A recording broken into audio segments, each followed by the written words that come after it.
There's about 2 million more people in Bangkok than there is in Chicago, so there's plenty of opportunity. And what about friends? I mean, if guys are worried about coming here and being lonely, they can't meet anybody, they leave all their friends behind. How easy or difficult would you say it is to meet other foreigners here in Bangkok or anywhere in Thailand, actually? Well, I think it's really up to your personal choice, what comfort level you have. You know, if you're really outgoing, as an example, there's Facebook groups, there's membership groups that you can join.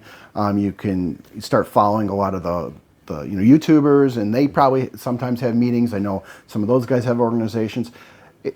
If you really want to meet people, nothing is stopping you other than yourself. So it's up to you. Now, if you want to be more private and you only want certain people, that's easy to do too. Just meet people and then decide whether or not you're going to talk to them on a regular basis or not. So I don't know about Chicago or America, but definitely for the UK, when I meet expats out here who live out here, I just find them more approachable, much more friendly than I do in the UK. People are very closed in the UK.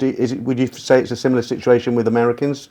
I think, yeah, I'd say yes. And the reason I think that exists is because when you're in the UK or you're in the US, you're surrounded by everybody else in the US. So they kind of have their guard up, of who is this person talking to me.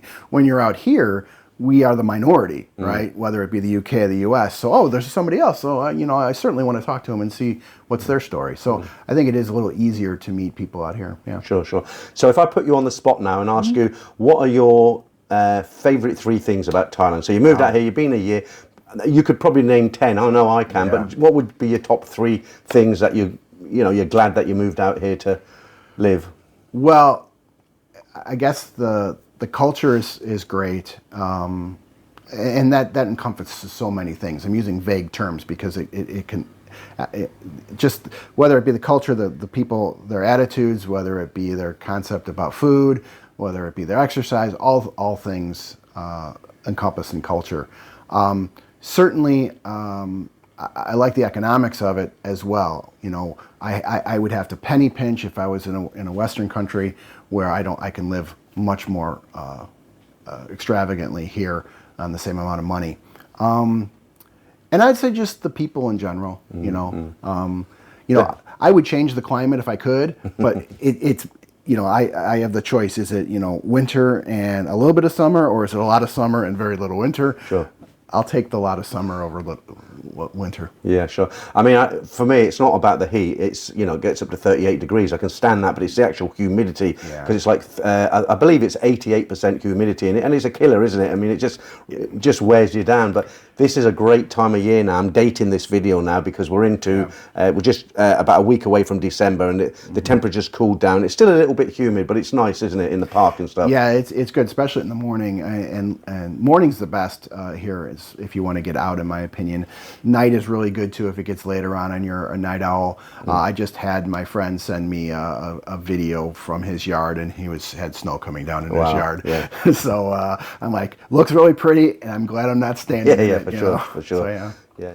So let's talk a little bit about finances, money and stuff. I'm not going to ask you your personal details, but what would you recommend for people, how to bring money out here, how much at a time they should bring out here, that sort of thing? Yeah, so it was an interesting learning experience. You walk down the mall and you'll see people in 25 lines, people deep in trying to get the super rich to do currency exchange. Yeah. They're trying to save, $6 in the whole process. And what I actually found is that Wise is the best for me. Again, it's up to everybody's individual opinion, but for Wise, there's 2 big advantages. First, you get basically bank rate currency exchanges between US and Thai baht. You do have to pay a little bit of a handling fee, but when you factor it all in, it's the best rate I found for currency exchange. And then number 2, if you keep most of your money in your local funds, in my case, US dollars, you get paid an interest on top of it. And currently it's well over 4%. 4.6, I think, for us. It all depends on your country, but that's more than you're going to get from a savings account pretty much anywhere else. So that's the best for me. It's quick, it's easy, it's on demand. They have pretty good customer service for expats. So I would highly recommend Wise. If you haven't heard of Wise before, it used to be called TransferWise. It's now called Wise. If you look below in the description, there is a link. You click that and that will take you over to Wise, and it will tell you all about how to move money. And you can open a bank account here now, even as a tourist. Correct. Thai Legal Protection will do that for you. Again, there's a link in the description. So where can you see the future? Well, I think I'm going to be in Bangkok for at least a few years, at the bare minimum. I think that maybe in some point in the future I may go out in a more rural area, especially if I find somebody and we're kind of like settling down, so to speak. Couple, as it were. Yeah. But honestly, I even before that, it might just be, okay, well, I'm in Bangkok and there's a vacation area to go to, that type of thing, just to change it up a little bit. Yeah, I mean, I don't see much changing. I'll still visit the U.S. I won't visit as often or as long. I think that will wind down. But ultimately, yeah, I think I'm going to be in Bangkok for a number of years. One thing I'd like to ask you, if it's not too personal, and please tell me if it is. So you're moving from this 1-bedroom apartment to a 2-bedroom apartment. Correct. But it's kind of been a bit of a nightmare with the contract and the ownership and the deposits and everything. Yeah. Why don't you tell us a little bit about that? Because I found that really strange, how the owner, the money going out the country and stuff like that, and the agent. So my current landlord for this unit is a Thai national citizen, and everything was relatively pretty smooth for that. The new 2-bedroom I'm going to happens to be owned by a foreign national. So there's issues that come to bear. One of the big issues is they're having an agent collect the money, and the agent's listed on the lease. Well, in that particular case, the lease needs to have a power of attorney. So it says the agent has full control to release this and collect money, so that nobody can come back and the owner can't come back and go, well, I never got any of your money that you paid for rent. Sure. And then they take me to court and I have to pay them twice, right? Well, very worst, keep your deposit. Yeah, exactly. So there's other little things that we're working on from the lease. So it's been much more complicated than the first time around. Sure. But not because of the building, or not because of the unit, or not because necessarily the price. It's just because a difference in landlords. And why have you decided to go from I mean, this is, what's this, 32 square feet? It's relatively small, isn't it? Let's see, square meters, I want to say, meters, yeah. I think it's 34. 34 square meters. Yeah, and how big is your new place? I want to say it's 54. 54, and it's got an extra bedroom, I believe. Yeah, it's 2-bedroom, exactly. So I'm going to use the second bedroom for an office. The computer will go in there. And predominantly the thinking is if I do have a significant other, a partner, I might want to be talking to the U.S., my friends and family, at 2 o'clock in the morning, right? Which is only 2 o'clock there. Sure. I don't want to disturb her if she's working. So she can be in the bedroom and I can be in a different room. I can have a hideaway bed, maybe a couch in there, and the end result is it offers a little bit of separation, especially if you get into an argument. You know how those arguments go. So you go to that corner, you go to that corner.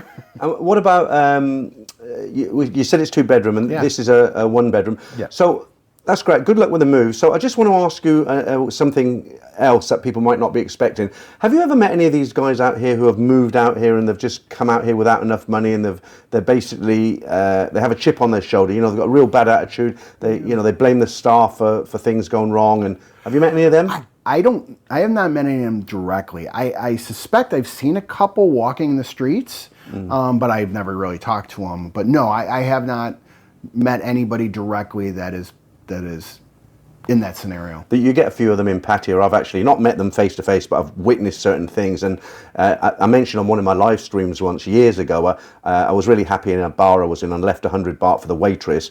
And a guy who was sitting next to him was a resident there. He basically turned around to me and said, "You're spoiling it for the people who live here because you're leaving 100 baht. We leave 20 baht." And I thought that was a little bit strange. So each to his own. But yeah.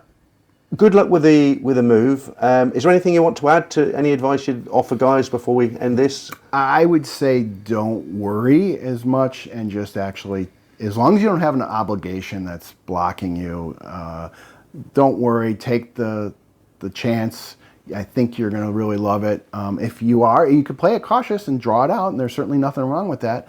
Do what's best for you, but I think you're going to find, especially if you can afford to do it, every day is a smile out here for me. Yeah, So. Sure. So, look, guys, if you've got any questions, you think we've left something out of this interview, or you'd like to ask Ed a question, just drop a comment in below, and I'm sure I'll be in contact with Ed again, and he can answer your questions, or I can. I mean, I've lived out here for 2 years now. I've actually just signed my 3rd year's lease. I can't believe it. Do you find time goes really quick out here compared to back home? It flies by, doesn't it? It does go quick. I think, at least in my experience, being retired makes it go very, very quick because you're always doing something. It's always enjoyable. It's fun. It's not miserable. You don't It's when do it's things, miserable yeah, and time goes real slow, right? Yeah.